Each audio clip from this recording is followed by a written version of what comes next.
기후변화가 심각합니다. 사실 이런 폭우와 폭염이 결국에는 기후변화입니다. 모든 지금 매스컴에서 말하고 있는 것처럼. 말씀드린 대로 동남아시아가 된 것 같습니다. 우리나라가. 신문기사를 보니까 양동이에서 물을 붓는 것처럼 쏟아진다고 얘기하더라고요. 오늘 아침에 신문을 보니까 산청 지역에는 760mm의 비가 내렸답니다. 산청이 산악지대예요. 산사태 위험이 있습니다. 광주 당진에는 14시간 내내 마치 물폭탄, 하루 433mm의 물이 내렸답니다. 평생 바친 가게 장비가 물에 잠겨서 흙탕물이 가득합니다. 하천이 범람하고 있습니다. 안전에 유의하시기를 바라고요. 특별히 우리 이 지역은 그래도 그나마 좀 괜찮은 것 같아요. 남부 지방이 심각한 것 같습니다. 산청, 함양, 의령 이쪽으로는 엄청난 비가 내린 것 같습니다. 건강과 위험에 특별히 주의하시기를 바라고요. 이럴 때 좀 생각이 들지 않습니까? 앞으로 어떻게 될까요? 앞으로 기후가 어떻게 될까요? 그런 분, 어떤 분이 이런 말씀하셨죠. 올 여름이 앞으로 경험할 여름 가운데 가장 시원한 여름이라고요. 끔찍한 얘기입니다. 점점 악화된다는 얘기예요. 이 기후변화의 끝은 어떻게 될까요? 여러분 재난영화 보셨죠? 홍수와 폭우가 산사태처럼 밀려올까요? 아니면 쓰나미가 다시 시작할까요? 아니면 투모로우라는 영화처럼 빙하기가 닥치게 될까요? 그뿐만 아닙니다. 우리는 잊고 있지만은 지금 이 땅의 전쟁은 계속되고 있습니다. 이스라엘과 이란의 전쟁은 심각합니다. 미국도 개입하고 있어요. 중동 전체가 개입합니다. 그뿐입니까? 우크라이나와 러시아 3년째예요, 전쟁이. 거기서 간혹 나오는 영상을 보면 처참한 영상들이 많습니다. 이 땅의 전쟁의 소식도 끊이지 않냐고 있습니다. 우리는 잘 모르지만 북한 핵탄두가 최소한 50개가 된다고 봅니다. 랜드 연구소라고 미국의 전략연구소가 캘리포니아에 있는데요. 심각한 경고를 합니다. 한반도에 전쟁이 터지면 북한 핵을 쏜다고 봅니다. 어디다 쓸까요? 미국을 향해 쏠까요? 아니에요. 그건 끔찍한 일이 됩니다. 사실은 우리가 그런 부분에 워낙이 또 이렇게 오랫동안 긴장 관계라 가지고 무신경하지만은 이건 보통 일이 아닙니다. 여러분, 이 모든 상황을 보면 언제가 마지막 때일까요? 정말 우리가 어느 시대를 살아가고 있을까요? 주님이 언제 오실까요? 성경은 종말에 대해서 가장 분명하게 말씀하고 있는 책입니다. 종말에 대해서 성경만큼 분명하게 말씀하고 있는 책은 사실 없을 거예요. 분명히 마지막이 있다고 얘기합니다. 종말이 있다고 얘기합니다. 두 가지 종말을 얘기합니다. 첫째는 개인적인 종말입니다. 개인적인 종말이 뭡니까? 죽음이에요. 우리 삶의 여정에 끝이 있다는 걸 모르는 분 여기 계십니까? 목사님, 저는 안 죽을 거예요. 그런 사람 아무도 없습니다. 50년 뒤, 100년 뒤에 우리가 이 땅에 남아있다고 보장할 수 있는 사람은 아무도 없는 것이 상식이고 그것은 우리 모두가 알고 있습니다. 제가 지난번 교회를 섬길 때 한 달에 2-3번씩 장례식이 꼭꼭 있었어요. 정말이에요. 한두 번은 보통이고 2-3번 정도는 매번 장례식이 있었습니다. 이분이 누군 줄 아십니까? 존 메가드 목사님이에요. 86세로 지난주에 하나님의 부르심을 받았습니다. 미국의 복음주의, 전 세계 복음주의의 대표적인 지도자 중에 한 사람입니다. 그레이스 교회라고 캘리포니아에 있는 본인이 부임하셔서 참 그 교회가 강해 설교로 엄청나게 성장한 교회였고 학교에서 총장으로 섬겼고 수많은 저서를 기록하고 많은 사람들에게 본이 됐던 존 메가드 목사님 86세로 하나님의 부르심을 받았는데 이분이 그 전에 한 말입니다. 그리스도인으로 죽는 것은 to die as a Christian is not to leave home. 집을 떠나는 것이 아니다는 것이죠. It is to go home. 집으로 가는 것이다. Safe in the arms of God. 하나님의 안전한 품 안으로. 존 메가드. 그리스도인으로 죽는 것은 집을 떠나는 것이 아니라는 거예요. 어떤 것이라고요? 그것은 귀가하는 것이다. It is to go home. 제가 장례식 할 때마다 자주 인용한 얘기가 있습니다. 우리의 선조들이 돌아가셨습니다. 죽었다는 말 안 쓰고 왕국 표현으로 돌아가셨습니다. 우리 기독교가 전래되기 전에도 우리 선조들은 그 말을 썼습니다. 돌아가셨습니다. 이 말이에요. 함축적인 말. 어디로 가셨다는 겁니까? 어디서 왔다가 어디로 돌아가셨다는 것은 길을 가다가 가셨다는, 돌아가셨다는 뜻이잖아요. 선조들이 도대체 무슨 생각을 했기에 돌아가셨습니다. 미국에서도 die, death라는 말 대신에 왕국어법, 정중한 말이 passed away라는 말이 있습니다. passed away라는 말은 do not pass라는 도로 표지판이 있는데 do not pass라는 말은 추월하지 말라는 뜻입니다. no passing zone, 추월하지 말라는 뜻인데 passed away라는 말의 문자 그대로 하면 추월해서 가셨다는 거예요. 떠나셨다는 거예요. 멀리 떠나셨다는 거예요. 우리가 아버지의 집으로, 본향으로 돌아간다고 얘기하지 않습니까? 본향으로 돌아가는 그 걸음이 그리스도인의 죽음이라고 얘기하는 이것이 개인적인 종말입니다. 개인적인 종말. 아무리 위대한 황제도, 진시 황제도, 메가드도, 알렉산더도 그 누구도 죽음을 피해간 사람은 인류 역사 가운데 아무도 없습니다. 로마의 황제든 귀족이든 어떤 사람도. 이것이 개인적인 종말입니다. 두 번째로 우주적인 종말이 있습니다. 제가 말씀을 준비하면서 다시 한번 찾아봤어요. 우리 지구가 속한 갤럭시, 은하계가 밀키웨이 갤럭시입니다. 이 은하계는 엄청나게 큽니다. 우리의 상상을 초월할 만큼. 우리 은하계 옆에 있는 은하계가 안드로메다 갤럭시라고 했어요. 천문학자들은 이 두 사이가 250만 광년의 거리라고 봅니다. 그래서 이 두 갤럭시가 합해질 수 있는 기간은 40억 년이라고 봅니다. 그런데 여러분, 누가 그걸 보장합니까? 누가 그걸 보장합니까? 매우 서서히 가까워지고 있고 매우 서서히 우리 밀키웨이 갤럭시가 팽창하고 있다고 봅니다. 천문학자들의 견해. 그래서 결국에는 어떻게 되는 줄 아십니까? 이 두 은하계가 합쳐진다고 봅니다. 합쳐지면 어떻게 될까요? 우주는 사라지는 거예요. 우주는 사라지는 거예요. 여러분, 우주적인 종말, 우주는 영원하지 않습니다. 우리는 이 우주적인 종말을 뭐라고 말합니까? 재림의 때라고 말합니다. 요한계시록에서는 하늘이 두루마리처럼 말리고 별들이 무화과 나무가 대풍에 떨어지는 것처럼 떨어진다고 매우 문학적으로 표현하지만은 과학적으로 설명될 수 있는 일이에요. 과학자들이 우주는 영원하지 않다고 찾아보세요. 밀키웨이 갤럭시와 안드로메다 갤럭시가 어떻게 되는, 오늘 아침에 AI에서 설명해 주더라고요. 분명히 합쳐집니다. 그것을 40억 년 뒤라고 보는데 그 시간을 누가 보장하느냐고요. 다른 요인으로 인해서 얼마든지 빨라질 수도 있고 가까워질 수도 있고 아무도 모릅니다. 하나님 앞에 서는 그날이 분명히 있다는 것을 성경뿐만 아니라 사실은 과학도 말하고 있습니다. 종말이죠. 마지막 날입니다. 그날 우리는 두 가지 의미겠습니다. 첫 번째는 기쁨이에요. 우리가 여행을 하는 중에 여행이 끝나고 난 다음에 집으로 가면 어떻습니까? 기쁘잖아요. 본향으로 돌아가는 그날이 기쁨입니다. 우리 눈에 모든 눈물을 씻어주신다고 말합니다. 장례식 가운데서도 부활의 기쁨이 있을 때가 있어요. 호상이라고 말하죠. 장례식은, 좋은 장례식은 없습니다. 다 슬퍼요. 슬픔 가운데서도 정말 어떤 장례식은 기쁨이 있습니다.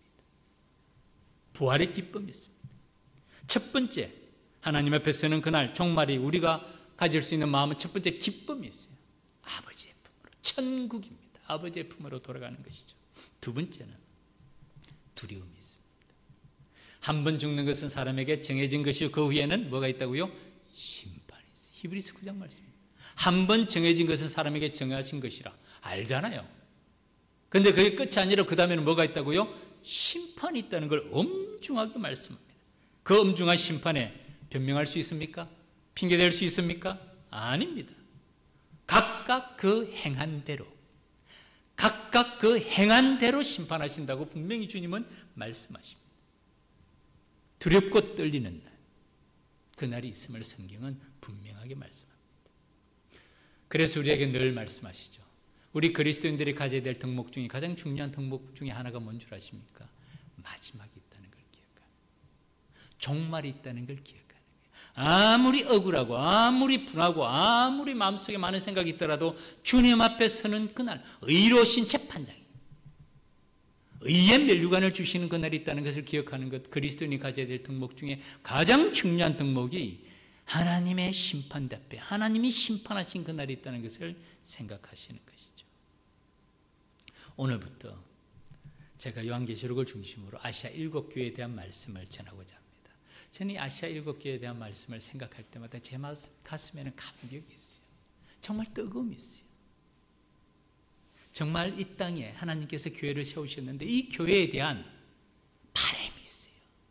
우리가 부른 찬양처럼 우리를 사용해 달라는 간절함이 있습니다. 그것이 아시아 7교회에 대한 것이에요. 에베소 빨간 표시가 아시아 7교회 순서대로 나옵니다. 에베소, 스무나, 버가모가 위에 있죠. 이 소아시아 반도 아닙니까? 지금은 여기가 어디죠? 터키입니다. 터키. 튀르키예요. 에베소, 스무나, 버가모, 그 다음에 두아디라, 사데, 필라델피아, 라오디게아 7교회입니다. 성경에도 이 순서대로 나옵니다. 지역도 이 순서대로 나와요. 그 건너편에 밤모섬이 있죠. 요한계시록을 기록한 사도 요한이 이곳에서 유배 가운데서 기록한 말씀이 바로 소아시아 지역에 있는 에베소부터 시작합니다. 스무나, 버가모, 두아디라, 사데, 필라델피아, 라오디게아 이 7교회에 대한 말씀입니다. 이 7교회가 여러분 똑같습니까? 아니에요. 다 달라요. 세 분류로 나눌 수 있습니다. 이 7교회가 첫 번째는 칭찬만 받은 교회가 있어요. 책망 없이 칭찬만 받은 교회. 무슨 교회죠? 좋은 교회. 좋은 교회. 몇 개 교회가 칭찬만 받았을까요? 2개 교회. 그 반대로 7교회 가운데 책망만 받은 교회, 칭찬이 없어요. 몇 교회가 있을까요? 거기에도 2개가 있어요. 칭찬과 책망을 겸하여 받은 교회, 그럼 몇 교회죠? 3교회가 있습니다. 스무나 필라델피아 교회, 칭찬만 받은 교회예요. 사대 라오디게아 교회, 책망만 받은 교회예요. 특별히 사대는 네가 살았다는 이름은 가졌으나 죽은 자로도 엄청난 책망을 하십니다.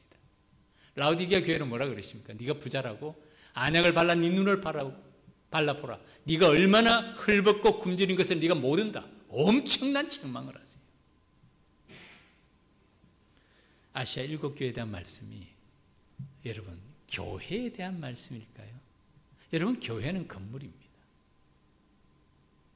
이 교회에 대해서 하시는 말씀이 아니에요. 이 교회라는 것은 하나님의 부름을 받은 백성들의 공동체, 그리스도인에게 하시는 말씀이에요. 아시아 7교회의 공동체를 이루는 그리스도인에게 하시는 말씀입니다.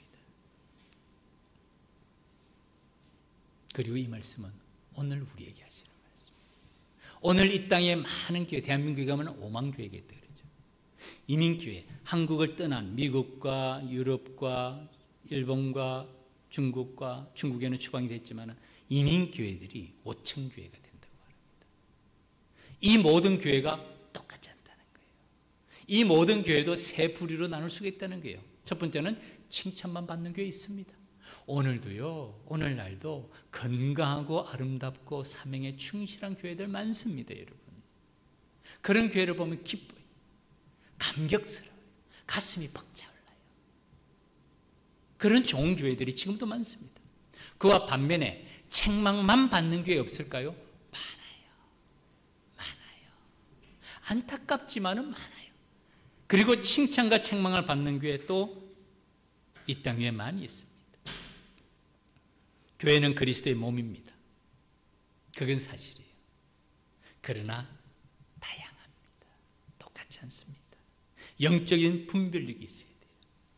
교회의 겉모습을 보는 것이 아니라 교회의 건물과 재정과 모이는 사람의 숫자를 보는 것이 아니라 정말 하나님이 기뻐하시는 교회인지를 볼 수 있는 영적인 분별력이 있어야 돼요. 제가 우연히 동영상을 하나 봤는데요. 1988년도 영상이었어요. 어떤 영상이냐면은 일본의 한 기자가 여의도에서 마표대교입니까? 거기 서가지고 다리를 건너가는 사람들에게 인터뷰를 했어요. 어디 가십니까? 다리를 그냥 많은 가족들이 아이들 데리고 다 건너가고 있어요. 그러니까 일본 기자가 어디 가십니까? 물어보니까 뭐라 그러겠어요? 교회 갑니다. 어느 교회 갑니까? 여의도 순복음 교회 갑니다. 여의도 순복음 교회가 그 당시 55만 명이 출석했대요. 1년 예산이 100억이 넘었답니다. 그 시간에 맞춰서 들어오고 나오고 하는 사람들, 일본 이 TV에서 기자가 찍었더라고요. 88년도 사건. 다리를 가득 메우고 오고 가는 사람들의 모습을 보고, 야, 정말 우리 대한민국이 저럴 때가 있었구나. 지금은 그러진 않아요. 지금도 여전히 많지만 그 당시 55만 명, 등록 교인이 100만이라고 말하지 않았습니까? 얼마나 많이 출석하는가? 교회 건물이 어떤가? 재정이 어떤가도 중요합니다. 그러나 그것이 본질은 아니라는 거예요. 제가 한 글을 소개하겠습니다. 이 글은 제가 쓴 게 아니에요. 제가 이전에 이 글을 읽고 인용을 한 건데 저자는 누군지 모릅니다. 그런데 다시 한번 이 글을 보니까 가슴이 미어져요. 인용한 글 그대로 소개해드리겠습니다. 에베소 교회는, 오늘 본문의 에베소 교회죠. 지금 시대로 말한다면 전통 있는 좋은 교회를 말합니다. 에베소 교회 좋은 교회예요. 첫 번째 교회, 이 7교회 중심이 에베소 교회입니다. 이미 자리를 잡고 성장하고 발전한 교회, 터줏대감처럼 그 지역에 뿌리를 내린 교회를 말합니다. 대한민국도 선교 140주년 되면서 정말 터줏대감처럼 지역에 자리를 잡고 성장하고 발전한 교회들 많이 있습니다.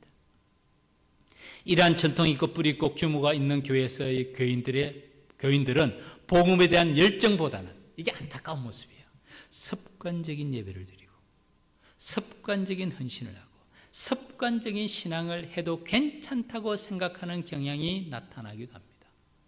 전 이 글을 저자는 모르겠어요. 근데 정말 제가 이 글을 다시 보니까 가슴이 따가워요. 직분을 받을 생각이 없으면 적당히 다니면 되는 교회입니다. 거꾸로 반대로 직분 받는 것은 세상적인 명예로 평가가 되는 교회입니다. 세상에 신앙생활을 하면서 신앙생활의 목표가 직분을 받는 데 있어요. 너무 안타까워요. 직분에 목숨을 매요.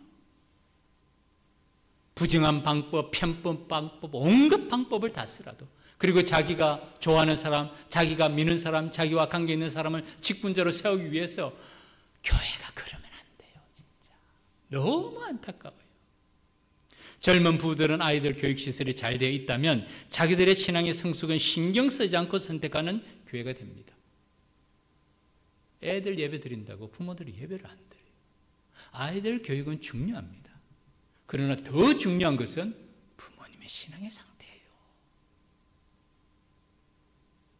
교인들도 몇 그룹으로 나눠져서 파당을 이루어서 서로 다투면서 교회 안에서 사랑의 교제보다는 누가 기득권을, 누가 주도권을 차지하느냐에 더 관심 있는 교회의 모습을 보여줍니다. 정말 안타까워요. 정말 안타까워요. 교회가 이제는 조금 힘 있는 교회, 권력 있는 교회가 되면서 재정이 있고 어느 정도 규모가 있으면서 기득권과 주도권을 싸우는데 이전 투구를 하고 있어요, 교회가. 그야말로 덩치만 컸고 이름만 있고 오래되기만 했을 뿐 복음의 생명력이, 복음의 역동성이 사라진 교회를 말합니다. 겉만 믿음의 공동체일 뿐, 겉모습만 예배를 드릴 뿐, 가면을 쓰고 거짓을 말하고 가식만 배우는 교회가 바로 지금 우리 시대의 에베소 교회 같은 곳입니다. 정말 가슴 아픕니다. 말씀대로 이 땅에 건강한 교회들 많습니다. 좋은 교회들 많습니다. 그것이 우리의 희망입니다. 그럼에도 불구하고 이런 교회, 말씀드린 대로 전 이 글을 누가 썼는지는 모르겠어요. 정말 교회를 아는 분들이 교회의 깊은 조직자 안으로 들어가 보면요, 정말 안타까운 모습이 한두 가지. 오늘날 교회가 복음의 생명력이 사라지고 복음의 역동성이 사라지는 이유가 있어요. 어떤 분이 이렇게 말합니다. 교회는 유기체로서의 교회, 그리스도의 몸으로서의 교회인데 오늘날은 조직체로서의 교회가 변해가요. 직분이 계급이 됩니다. 계급이 되기 때문에 누구나가 직분을 잡는데 목숨을 거는 거예요. 그리스도의 몸으로서 직분을 주는 목적이 뭡니까? 직분은 사역하시라고, 일하라고, 봉사라고 줍니다. 그리고 그 봉사를 할 때 하나님께서는 은사를 주세요. 그래서 직분과 사역과 은사는 함께 갑니다. 그런데 오늘날 교회는 내부 갈등과 아픔과 파당과 분쟁과 고통으로 가득 차 있는 모습, 정말 안타까운 모습. 장자교단, 장자교회라는 이름만 자랑할 뿐 정말 하나님의 기쁨이 되고 세상에 빛이 되는 교회가 있는가. 오늘 본문에서 이 말씀이 나옵니다. 귀 있는 자는 성령이 교회들에게 하시는 말씀을 들을지어다. 아시아 7교회에 대해서 주님은 말씀하시면서 이 말씀, 귀 있는 자는 성령이 교회들에게 하시는 말씀을 들을지어다가 몇 분이 나올까요? 7분이 나옵니다. 7분이 토시 하나 안 틀리고 똑같이 나옵니다. 에베소, 스무나, 버가모, 두아디라, 사대, 라오디게아, 필라델피아, 모든 교회마다 하실 때마다 항상 그 말씀 마지막에는 귀 있는 자는 성령이 교회들에게 하시는 말씀을 들을지어다 7분이 정확하게 계속해서 기록됩니다. 귀 있는 사람, 귀 없는 사람 있습니까? 우리 모두 다 귀를 가지고 있어요. 그러면 지금 귀 있는 자는이라고 말할 때 귀 없는 사람은 제외하고라는 뜻입니까? 아니에요. 육신의 귀뿐만 아니라 마음의 귀로 들으라는 말씀입니다. 마음의 귀로 들으라는 거예요. 성령이 교회들에 가시는 말씀을 들을 때 교회가 건물이라면 귀가 어디 있습니까? 이 누구에게 하는 말입니까? 그리스도인에게 하시는 말씀이에요. 그래서 교회는 건물이 아니라 그리스도인에게, 오늘 말씀이 바로 7교회는 7교회 다니는 모든 그리스도인들에게 주시는 말씀입니다. 두 번째, 성령이 교회들에게 하시는 말씀을 들을지. 누가 하신다고요? 성령. 그리스도인들에게, 귀 있는 그리스도인들에게 말씀, 기준이 되는 말씀이라는 뜻입니다. 그리고 세 번째가 들을지어다. 들을지어다, 이건 중요한 말씀입니다. 성경에는 두 가지 중요한 공식이 있습니다.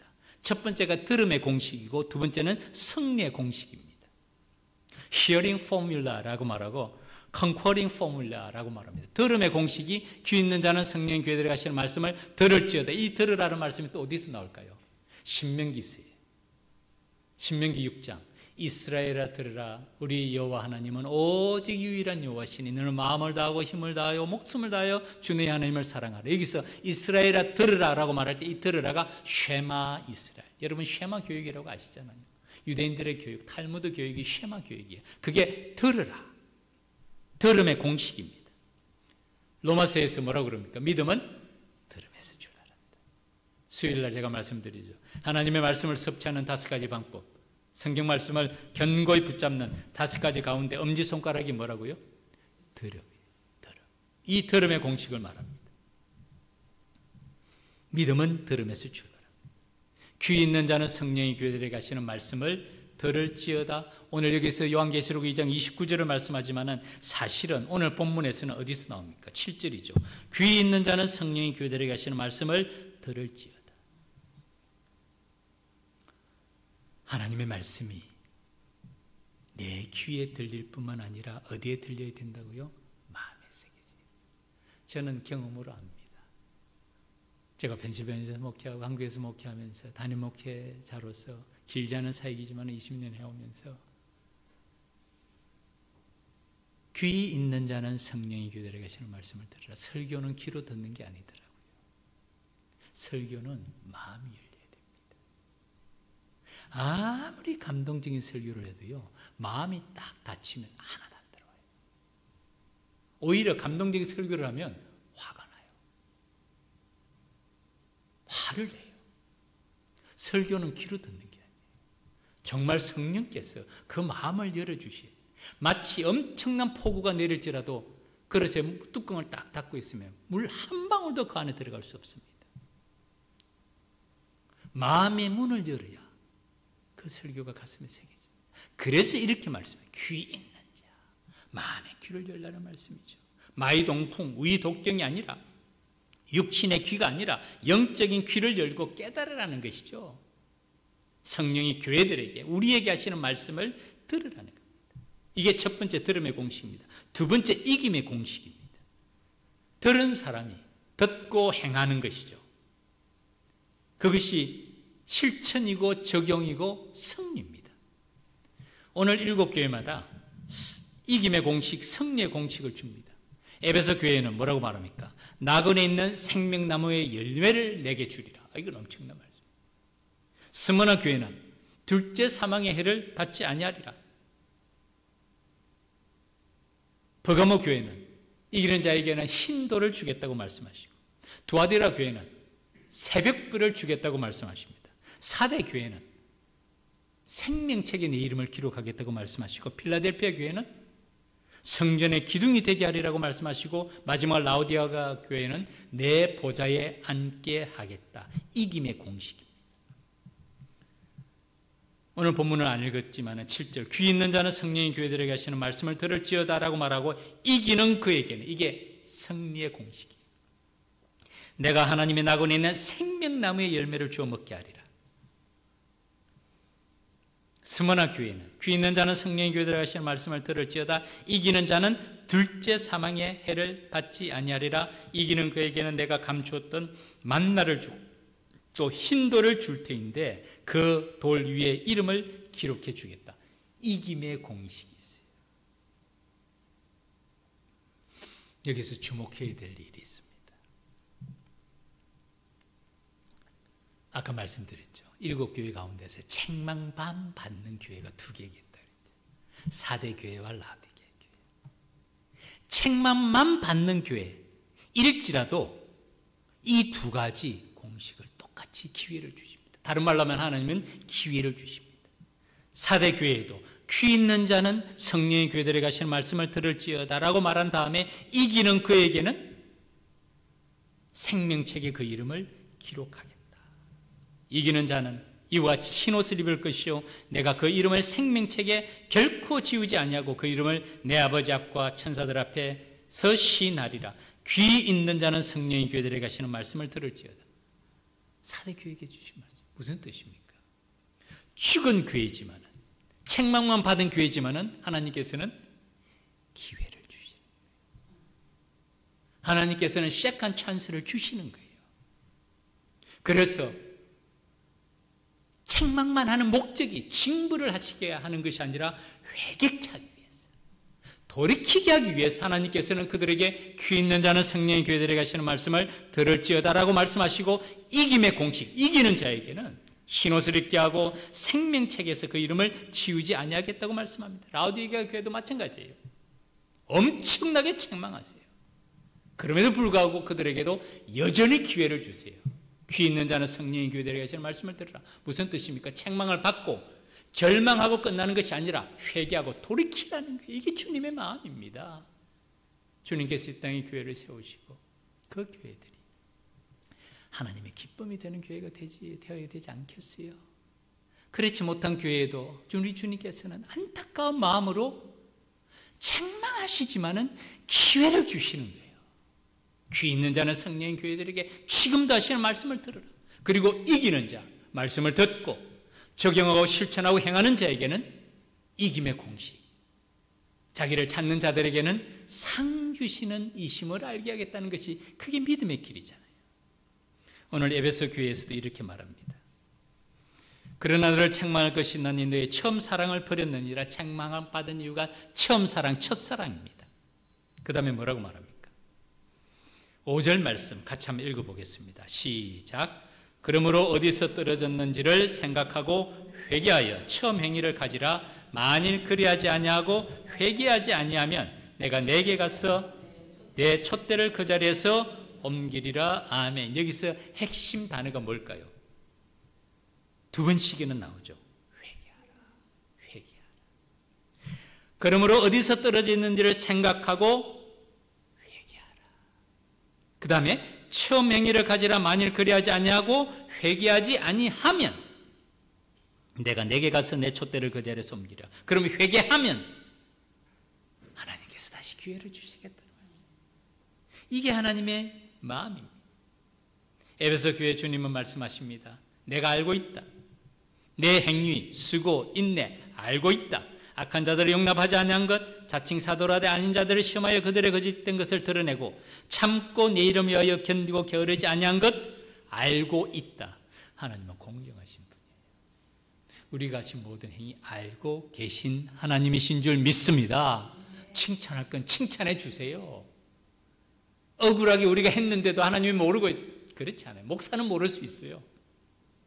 하나님은 알고 계십니다. 분명히 알고 계시고 칭찬하시고 격려해 주시고 면류관과 상급을 주십니다. 에베소 교회도 말씀합니다. 내 행위 수고 인내 알고 있다. 내가 참고 내 이름을 위하여 견디고 게으르지 아니한 것 알고 있다는 것이, 칭찬할 것은 칭찬하십니다. 그리고 책망할 것은 책망하십니다. 그런데 이 책망이 끝이 아니라는 거예요. 이 책망하는 목적은 돌이키라는 거예요. 오늘 말씀의 제목이 기억하라 돌아가라 첫사랑으로, 회개의 목적이 바로 여기 있다는 거예요. 우리 한자로 회개라고 말하죠. 돌이킬 회, 고칠 개. 마음으로 돌이킵니다. 그 다음에 행동을 고치는 거예요. 회개는 후회하는 것과 다릅니다. 후회는 마음으로 그냥 한탄하는 걸 끝납니다. 그러나 회개는 그게 아니에요. 행동이 바뀌어지는 것을 말합니다. 이게 뭐죠? 유턴이죠. 운전하다 보면 유턴이 나타납니다. 여기서는 유턴할 수 있다는 뜻이에요. 동서남북인데 제가 간혹 그런 게 있어요. 지금은 내비가 나와가지고 알고 있지만 90년대 초만 해도 내비가 있었습니까? 없었어요. 진짜 지도 가지고 찾아갔어요. 그때 구글 같은 데서 지도 나오면 그 프린터 해가지고 그 지도 찾아갔던 거 기억나십니까? 간혹 가다 보면 반대 방향으로 갈 때가 있어요. 그러면 방향을 바꿔야 됩니다. 유턴. 이 표시가 나오는 곳에서 방향을 바꿔. 유턴. 회개는 바로 이것이에요. 돌이키고, 아, 내가 잘못된 방향으로 가고 있구나. 이거 안 되는데? 이러고도 계속 가는 거 회개 아니에요. 방향을 바꾸는 걸 말합니다.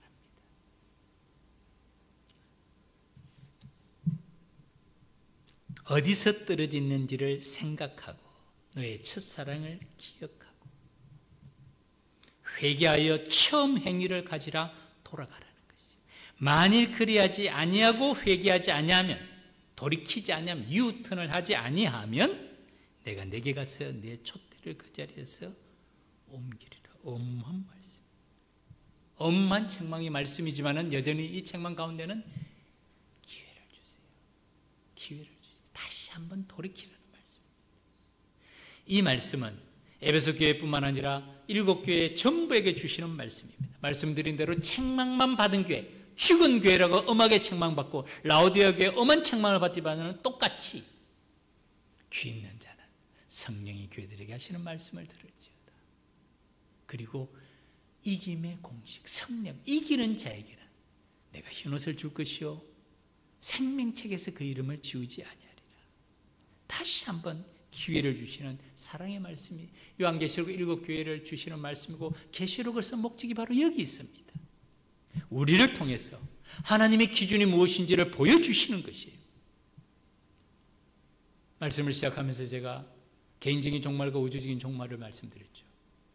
기쁨의 시간이고 한편으로 두려움의 시간인데 왜 두렵습니까? 내 삶을 어떻게 살았던가. 그런데 하나님께서는 우리를 심판하시는 그 기준을 이미 말씀해 주신 거예요. 시험으로 치면 오픈 테스트예요. 오픈 테스트예요. 하나님의 기준이 뭔지를 말씀해 주고 마지막 심판의 때에 이 기준으로 내 삶을 판단하고 심판하게 될 것이라는 것을 말씀해 준 것이 하나님의 말씀인 거예요. 책망의 말씀이 아니라 우리 자신을 다시 한번 회개하고 돌이키고 살펴보라는 말씀이죠. 말씀을 맺겠습니다. 전도 폭발의 훈련을 받아보셨습니까? 전도 폭발에 2가지 진단 질문이 있다는 거 아십니까? 첫 번째 질문은 이것입니다. 오늘 밤이라도 하나님이 당신을 부르신다면 천국에서 눈을 뜰 확신이 있습니까? 이 도전적인 질문이에요. 오늘 밤이라도. 이 땅 위에서는 예상치 못한 사건 사고들이 많습니다. 젊다고 오래 삽니까? 건강하다고 오래 사나요? 아니에요. 언제 어디서 어떻게 하나님이 우리를 부르실지는 아무도 모릅니다. 깨어있어야 되고 경각심을 가져야 되는 전도 폭발의 첫 번째 질문이 오늘 밤이라도 하나님이 우리를 부르시면 천국에서 눈을 뜰 확신이 있습니까? 두 번째 질문이 겁니다. 그때 우리가 천국에 갔을 때 하나님께서 내가 너를 왜 나의 천국에 들어오게 해야 되는지를 물으신다면 뭐라고 대답할 겁니까? 천국에 들어가도록 내가 너를 왜 나의 천국에 들어보내야 되지? 이유가 뭐지라고 물으실 때 뭐라고 대답할 겁니까? 더 깊은 교회 목사였는데요. 더 깊은 교회 강도사였습니다. 교회가 어려울 때 함께 일했던 개척 멤버였습니다. 그게 말이 될까요?